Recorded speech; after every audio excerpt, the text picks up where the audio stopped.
Hello students, welcome to my YouTube channel. Myself, CMA Harsh Sompura. So अभी तक मैं income tax के videos upload कर रहा था. आई होप सो आपको ये वीडियोस पसंद आ रहे हैं एंड आई होप सो वो आपको हेल्प कर रहे हैं. ठीक है, तो एक जो चैप्टर बाकी है, capital gain, it is a sort of difficult chapter among the chapters that you have in your syllabus. But फिर भी ये चैप्टर को मैं इजी बनाने की कोशिश करूंगा आपके लिए. एक्चुअली लॉजिकली समझने जाए तो सबसे इजी चैप्टर यही है. ठीक है, पर फिर भी बच्चों को बहुत सारी इन्फॉर्मेशन होती है ना, इस वजह से हार्ड लगता है.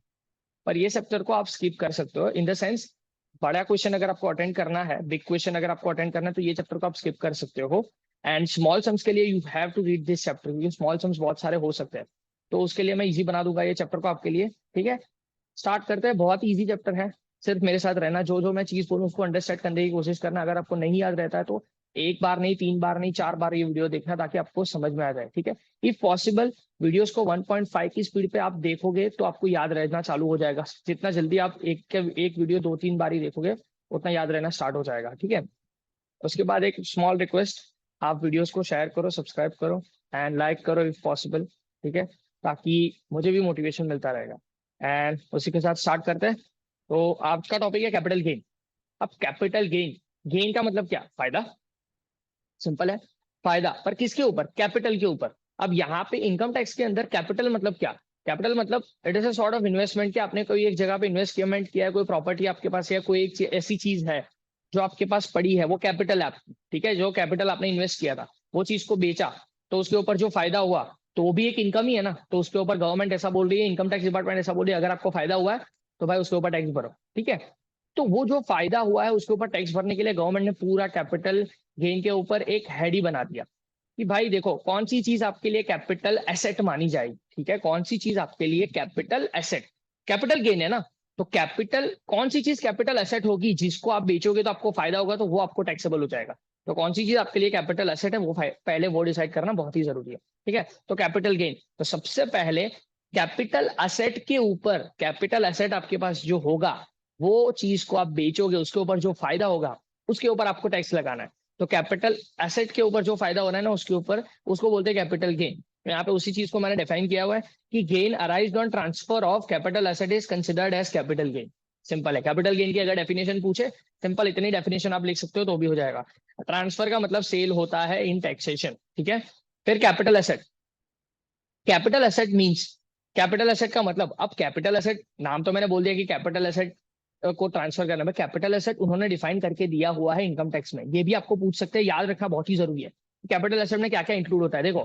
कोई भी टाइप की प्रॉपर्टी अगर आपके पास है, कोई भी टाइप की प्रॉपर्टी ऑफ एनी काइंड, आपने, वेदर वो बिजनेस में है, बिजनेस के लिए है आपके पास, या बिजनेस ना करने के लिए आपके पास कोई भी प्रॉपर्टी आपके पास पड़ी हुई है, तो वो कैपिटल एसेट मानी जाएगी. उसको बेचोगे और उसके ऊपर जो भी फायदा आएगा, that would be considered as capital gain. That's it. ठीक है, तो उन्होंने बोल दिया कि property of any kind held by assessee whether or not connected with his business or not, business के साथ कनेक्टेड है कि नहीं है कोई फर्क नहीं पड़ता. एक मशीनरी आपके पास पड़ी हुई है बिजनेस के लिए, उस चीज को आप, आपका बिजनेस है सिलाई काम का, तो बिजनेस के लिए यूज कर रहे हो तो भी वो कैपिटल एसेट है. बिजनेस के लिए नहीं भी यूज कर रहे हो तो भी वो कैपिटल एसेट है. That's it. उसको बेचोगे, उसके ऊपर जो भी फायदा होगा आपको कैपिटल गेन, उसका जो भी फायदा उसके ऊपर कैपिटल गेन टैक्स लगेगा.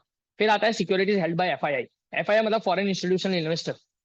फॉरेन इंस्टीट्यूशनल इन्वेस्टर्स ने जितनी भी सिक्योरिटी यहाँ पे होल्ड करके रखी हुई है, वो सारी कैपिटल एसेट है. सिंपल है, securities hold by FII, FII की सिक्योरिटीज, जितनी भी सिक्योरिटीज है वो सारी कैपिटल एसेट है.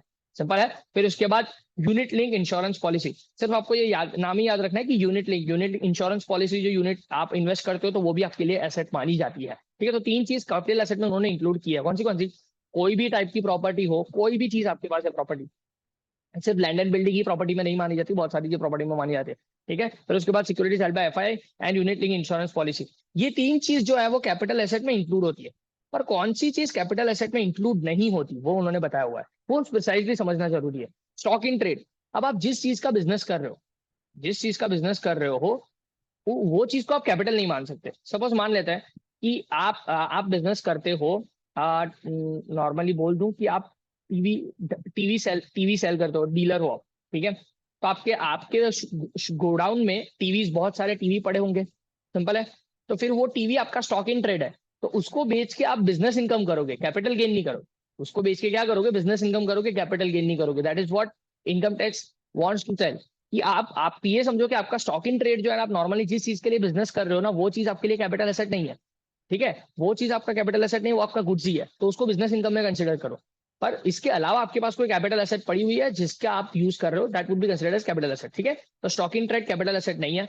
दूसरा, पर्सनल इफेक्ट। पर्सनल इफेक्ट मतलब ये जो मैंने कपड़े पहने हुए, नॉर्मली जो हम वेयर एंड टीयर, अंगूठी पहने हुआ है, ज्वेलरी, ज्वेलरी जो है वो इंक्लूड होती है, हाँ। पर नॉर्मली हम जो नॉर्मल चीजें यूज करते हैं, अपना कोई भी चीज नॉर्मल जो पर्सनल इफेक्ट की चीज है, जो कपड़े है या कोई भी ऐसी चीज जो हम नॉर्मल लाइफ में यूज करते हैं, तो वो चीज कैपिटल एसेट में नहीं मानी जाएगी। पर कौन सी चीज मानी जाएगी वो उन्होंने बोला, देखो सारी एंटीक चीज है, एंटीक चीज है पूरी जो है, एंटीक चीज या ऐसी चीज जिसकी मार्केट में वैल्यू नॉर्मल वैल्यू से ज्यादा होती है, वो वाली चीजें कैपिटल एसेट मानी जाती है। देखो, पर्सनल इफेक्ट वाली चीज नहीं मानी जाएगी। सपोज ये कपड़ा है ना, जो कपड़ा मैंने पहना हुआ है, क्या वो कैपिटल एसेट माना जाएगा? नहीं माना जाएगा। एक बार यूज कर लिया, खत्म है बात। भले ही वो फिर किसी भी कंपनी का हो, हाँ, कोई भी कंपनी का हो, कपड़ा कपड़ा ही रहता है। ठीक है, एक्सेप्ट ज्वेलरी। ये ज्वेलरी है ना, आप ही सोचो, ज्वेलरी कैपिटल एसेट मानी जाती है ना, उसकी वैल्यू बढ़ती रहती है। तो एंटीक चीज है, मतलब वो एक प्रेशियस चीज है, तो ज्वेलरी कैपिटल एसेट में आएगा। ड्रॉइंग्स, आपने बहुत ही एक पेंटर है अच्छा, उसके ड्रॉइंग्स परचेस किए हुए, वो बहुत अच्छे एंटिक वाले ड्रॉइंग्स आपके पास पड़े हुए, तो वो कैपिटल एसेट माना जाएगा। पेंटिंग्स है, कैपिटल एसेट माना जाएगा। आर्कोलॉजिकल कलेक्शन, आर्कोलॉजिकल कलेक्शन बहुत पुरानी, बहुत सारे कलेक्शन आपके पास पड़े हुए, वो भी आपका क्या हो जाएगा, पुराना वाले वो सिक्के पड़े होते हैं, बहुत सारी कॉइन्स होते हैं, वो सारी चीजें भी। फिर स्कल्पचर्स आपके पास पड़े हुए, तो वो सारी चीजें क्या है, कैपिटल एसेट है। उस चीज को अगर बेचोगे, उसके ऊपर जो भी फायदा करोगे, माना जाएगा कि वो कैपिटल एसेट है। फिर रूरल एग्रीकल्चरल लैंड, उन्होंने स्पेसिफिकली बोल दिया, रूरल एग्रीकल्चरल लैंड मतलब गांव, गांव में जो आपकी एग्रीकल्चरल लैंड है ना, रूरल साइड, रूरल मतलब गांव के एरिया में आपका जो एग्रीकल्चरल लैंड है वो कैपिटल एसेट नहीं है। लेकिन शहर में, सिटी में आओगे, सिटी में अगर आप सिटी में आ गए आप, उसके अंदर अगर आपका एग्रीकल्चरल लैंड है, तो वो आपका क्या माना जाएगा, कैपिटल एसेट माना जाएगा। ठीक है, and all types of bond, बहुत सारे बॉन्ड्स आते हैं, बहुत सारे बॉन्ड्स आते हैं। वो परसेंटेज वाले जितने भी बॉन्ड्स है, क्या बोल रहा हूँ, परसेंटेज वाले जितने भी बॉन्ड्स है वो कंसिडर नहीं होते हैं, वो कैपिटल एसेट कंसिडर नहीं होते। लेकिन जीरो कूपन बॉन्ड कंसिडर होता है कैपिटल एसेट में। ठीक है, तो ये आपकी कैपिटल एसेट की डेफिनेशन है कि कैपिटल एसेट किसको माना जाता है। सिंपल सिंपल डेफिनेशन है, इतना कुछ खास है नहीं, कि ऑल टाइप्स ऑफ प्रॉपर्टी जो आपको भले वो बिजनेस में है कि नहीं है, अगर आपने रखी हुई है तो वो कैपिटल एसेट माना जाएगा। फिर उसके बाद FII, securities held by foreign institutional investor and unit link insurance policy. Exclude, stock in trade को एक्सक्लूड किया हुआ है, पर्सनल इफेक्ट को एक्सक्लूड किया, लेकिन उसके अंदर एंटिक वाली चीजों को, ज्वेलरी है, स्कल्पचर्स है, पेंटिंग्स है, ड्राइंग्स, आर्कोलॉजिकल कलेक्शन है, स्कल्पचर्स है, सारी चीज को एक्सक्लूड किया गया। थर्ड, रूरल एग्रीकल्चर लैंड को एक्सक्लूड किया गया। And fourth, all types of bond, लेकिन एक्सेप्ट परसेंटेज वाले बॉन्ड सबको एक्सक्लूड कर दिया, वो सारे कैपिटल एसेट है ही नहीं। जीरो कूपन बॉन्ड जो है वो माना गया है कि वो कैपिटल एसेट है। ठीक है, तो ये चीज आपको ध्यान में रखना है। फिर आगे बढ़ते हैं, थियोरेटिकल पर्पस के लिए capital asset, types of capital asset बहुत ही इंपॉर्टेंट है। टाइप ऑफ कैपिटल एसेट मैंने बहुत ही अच्छे से समझाया हुआ है, देखो इतना चार्ट भी याद रख लोगे आराम से हो जाएगा आपका काम। देखो, कैपिटल एसेट है क्या, दो टाइप की कैपिटल एसेट होती है, एक तो होती है short term capital asset, and दूसरा होता है लॉन्ग टर्म कैपिटल एसेट। एक शॉर्ट टर्म होता है, दूसरा लॉन्ग टर्म होता है। ठीक है, शॉर्ट टर्म कैपिटल एसेट मतलब क्या, जो छोटे टाइम के लिए आपके पास हो रहती है। सपोज कोई चीज परचेस की, थोड़े टाइम के लिए आपके पास रखी, उसको बेचा, उसके ऊपर जो फायदा हुआ, तो उसको क्या बोलेंगे, short term capital gain. And जो लंबे टाइम के लिए आपके पास रहती है, उसके बाद आपने बेचा उसको, और उसके ऊपर जो फायदा हुआ, that would be considered as long term capital gain. Simple है। तो ऐसे ही दो टाइप की एसेट होती है, जो छोटे टाइम के लिए आपने अपने पास रखी, उसको बोलते हैं short term capital asset, and जो लंबे टाइम के लिए आपके पास रखा आपने, उसको बोलते हैं लॉन्ग टर्म कैपिटल एसेट। अब उसके लिए उन्होंने बाइफर्केशन किया हुआ है, तीन बाइफर्केशन दिए हुए हैं। ठीक है, एक है 12 महीने वाला बाइफर्केशन, 12 मंथ्स। एक है 24 मंथ्स वाला, मतलब 1 साल, 2 साल एंड 3 साल का बाइफर्केशन किया हुआ है। ये चार जो पॉइंट है, ये चार point जो है, उसके लिए आपको 12 महीने याद रखना है। अगर ये चार चीज कौन सी है, लिस्टेड सिक्योरिटी, लिस्टेड सिक्योरिटीज का मतलब क्या, जो शेयर्स होते हैं ना, जो सिक्योरिटी, ऐसी सिक्योरिटीज जो सेबी में रजिस्टर्ड है, जो स्टॉक मार्केट में रजिस्टर्ड है, ऐसी वाली सिक्योरिटीज अगर आपने परचेस की है, तो उसके लिए 12 महीने, 12 महीने या उससे कम आपके पास शेयर्स है, कोई भी कंपनी का आपने शेयर परचेस किए, सपोज कोई भी कंपनी XYZ, कोई भी कंपनी का आपने शेयर परचेस किए, वो शेयर आपने 12 महीने या उससे कम टाइम तक आपने होल्ड किया है, उसको बेच दिया, तो फिर वो शॉर्ट टर्म कैपिटल एसेट माना जाएगा, उसके ऊपर जो गेन होगा उसको शॉर्ट टर्म कैपिटल गेन माना जाएगा। लेकिन वो अगर 12 महीने से ज्यादा तक आपने होल्ड किया तो वो लॉन्ग टर्म कैपिटल एसेट माना जाएगा। देख लो यहाँ पे लिखा हुआ है, इफ ग्रेटर देन 12 मंथ्स, अगर आपका होल्डिंग पीरियड मतलब कि आपके पास जो रहा वो एसेट, वो 12 महीने से ज्यादा पीरियड के लिए रहा, that will be considered long term capital asset. That should be understood by you.